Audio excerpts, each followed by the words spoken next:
વરિયાળી એ સ્વાસ્થ્ય માટે ખૂબ જ ફાયદાકારક છે, પરંતુ તેનું વધુ પડતું સેવન શરીરને નુકસાન પણ પહોંચાડે છે.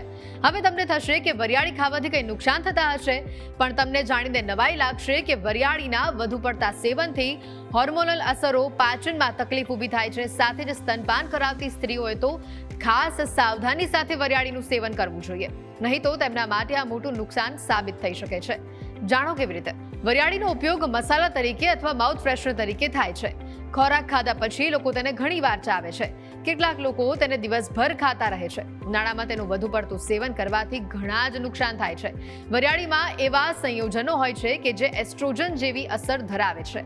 ઉનાળામાં તેના સેવનથી હોર્મોનલ અસંતુલન થઈ શકે છે, જેમ કે માસિક સ્ત્રાવ દરમિયાન સમસ્યાઓ વધી શકે છે.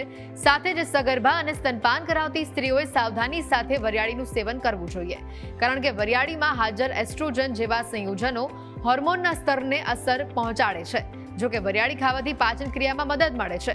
તેનો ઉપયોગ સોજામાંથી રાહત આપવા માટે પણ થાય છે, પરંતુ જો વધુ પડતું તેનું સેવન કરવામાં આવ્યું તો કેટલાક લોકો પર તેની પ્રતિકૂળ અસરો થાય છે, જેના કારણે ગેસ, પેટનું ફૂલવું અથવા ઝાડા જેવી પાચનની અગવડતા પણ થઈ શકે છે.